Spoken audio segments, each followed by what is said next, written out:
नमस्कार प्यारे बच्चों, कैसे हो आप सब। उम्मीद है आप सब अच्छे होंगे। बच्चों, इस वीडियो में हम करेंगे क्लास 10th का एक मोस्ट इम्पोर्टेंट क्वेश्चन। बच्चों, क्वेश्चन है आपका, सिद्ध कीजिए कि रूट 5 एक अपरिमेय संख्या है। बच्चों, ये आपका मोस्ट इम्पोर्टेंट क्वेश्चन है, पेपर में हमेशा पूछा जाता है। रूट 5, रूट 2, रूट 3 इस प्रकार से बदल कर करने का फॉर्मेट सेम है बच्चों, ठीक है। तो सेम फॉर्मेट से होगा, चाहे रूट 5 हो, रूट 2 हो, रूट 3 हो, आपको फॉर्मेट आना चाहिए। इसको तो आप बच्चों ज़रूर से ज़रूर तैयार करके जाना।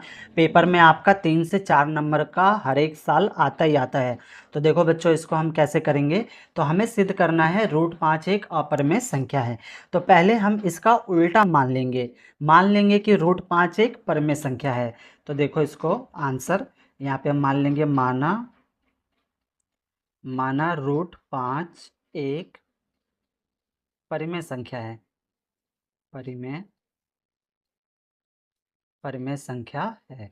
हम अपोजिट मान लेंगे, ठीक है। तो माना रूट 5 एक क्या है आपका, परिमेय संख्या है। अब हम रूट 5 बराबर में p बटे में q ले लेंगे बच्चों, ठीक है।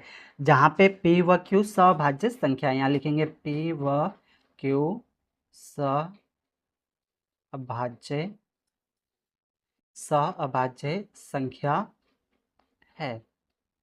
अब बच्चों, सभाज्य संख्या किसे बोलते हैं, जिसका कॉमन फैक्टर सिर्फ एक आता है ना, वो आपका सभाज्य संख्या होता है।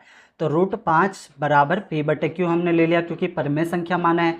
परिमेय संख्या को हम कैसे लिखते हैं, p बटे क्यू के रूप में, ठीक है बच्चों। जहाँ पे p व q क्या है, आपका सभाज्य संख्या है। सभाज्य संख्या मतलब जिसका कॉमन फैक्टर केवल एक आता है। अब हम क्या करेंगे, दोनों तरफ वर्ग कर देंगे, स्क्वायर लगा देंगे। तो यहाँ पे हम लिखेंगे दोनों तरफ वर्ग करने पर तो दोनों तरफ हमें वर्ग करना है बच्चों। तो वर्ग करते थे हैं, यहाँ पे रूट 5 इसके ऊपर वर्ग करेंगे और यहाँ पे लिखेंगे p बटे क्यू, और इसके ऊपर हम वर्ग करेंगे। वर्ग का मतलब स्क्वायर। अब देखो, स्क्वायर से आपका रूट कट जाएगा, बचेगा यहाँ पे क्या, 5। अब ये जो स्क्वायर है ना, ये दोनों के ऊपर है, इसके ऊपर भी है, इसके ऊपर भी है, तो अलग अलग करके लिख देंगे। p का स्क्वायर बटे में q का स्क्वायर। बच्चों, इतना आपको समझ में आ रहा होगा। अब हम करेंगे क्रॉस मल्टीप्लाई, इसकी गुणा इससे और इसकी गुणा, इसके नीचे कुछ नहीं है तो एक ले सकते हैं हम, तो इसकी गुणा एक से।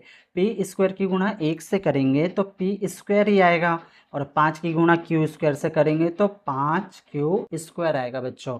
और ये आपका हो जाएगा इक्वेशन फर्स्ट। बच्चों, ये इक्वेशन आपकी फर्स्ट हो गई। अब यहाँ पे क्या है, यहाँ पे जो संख्या 5 है वो क्या है, पी स्क्वायर का एक गुणनखंड है। तो ये किसका गुणनखंड होगा, p का भी होगा। पहले मैं हेडिंग लिख देता हूँ, फिर आपको समझाता हूँ। यहाँ पे लिखेंगे संख्या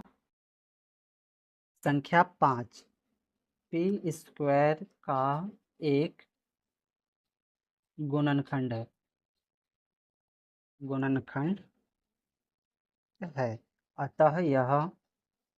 अतः यह p का भी गुणनखंड है बच्चों, ठीक है। तो देखो, ये जो 5 है ये पी स्क्वायर का क्या है, एक गुणनखंड है।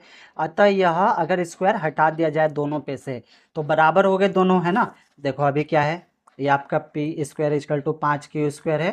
तो ये जो 5 है पी स्क्वायर का क्या है, गुणनखंड है। अब मैं स्क्वायर हटा दूँ तो क्या है, ये 5 जो है p का भी क्या है, गुणनखंड है ना। तो इसी लाइन को हमें लिखना है, संख्या 5 पी स्क्वायर का एक गुणनखंड है, अतः यह p का भी क्या है, गुणनखंड है। ये तो हुआ हमारा आधा। अब इसके आगे हम नेक्स्ट पेज पर करेंगे। अब आगे लिखेंगे बच्चों हम p इजकल टू 5m। बच्चों, हमने क्या किया था, हमने यहाँ पे p square equal to 5q square ये हमने सॉल्व किया था। अब हम क्या करेंगे, हमें लाना है q square equal to 5 p square बच्चों, ठीक है। ये हमें लाना है। तो p की जगह हमने क्या ले लिया है, m ले लिया है। सेम नहीं ले सकते, सेम लेंगे तो गलत हो जाएगा। तो हमें अलग दिखाने के लिए हमने किसका इस्तेमाल किया है, m का। तो जिस प्रकार से हमने इसे किया है उसी प्रकार से हम इसे करेंगे और q स्क्वायर लेकर आएंगे बच्चों, ठीक है। तो हमने p की जगह यहाँ पे m ले लिया है ताकि हमारा सेम ना हो। तो p इजकल टू 5m। अब इसे भी हम क्या करेंगे, दोनों तरफ वर्ग करेंगे।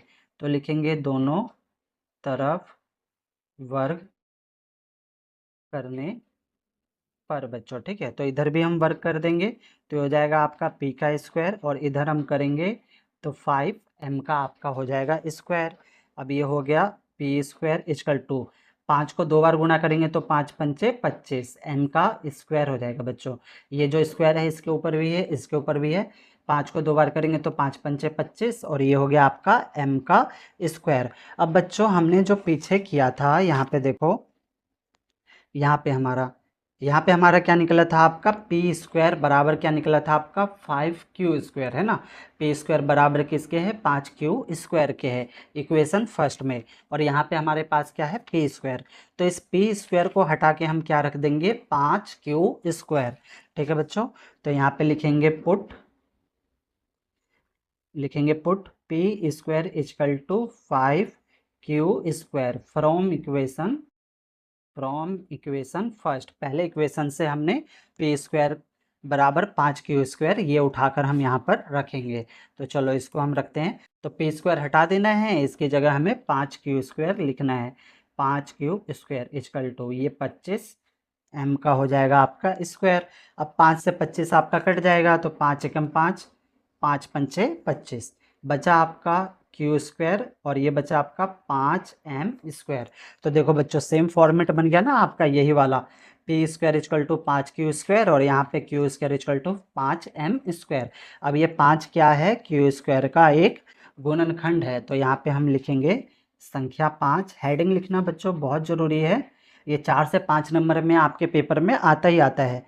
तो यहाँ पे लिखेंगे संख्या 5 क्यू स्क्वायर का एक गुणनखंड है,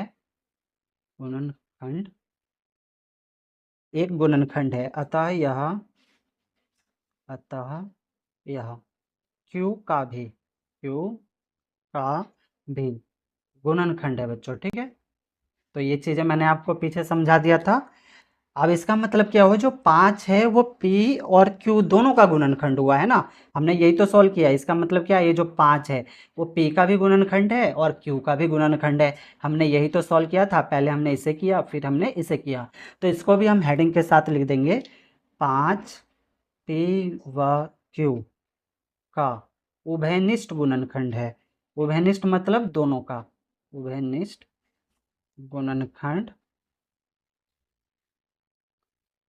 गुणनखंड है बच्चों, ठीक है। आगे हम लिखेंगे, अब हेडिंग लिख देंगे अतः ये उभयनिष्ठ गुणनखंड है बच्चों। अतः हमारा मानना कि √5 एक परमेय संख्या है। अतः हमारा मानना कि √5 एक परमेय संख्या है, परमेय संख्या है, गलत सिद्ध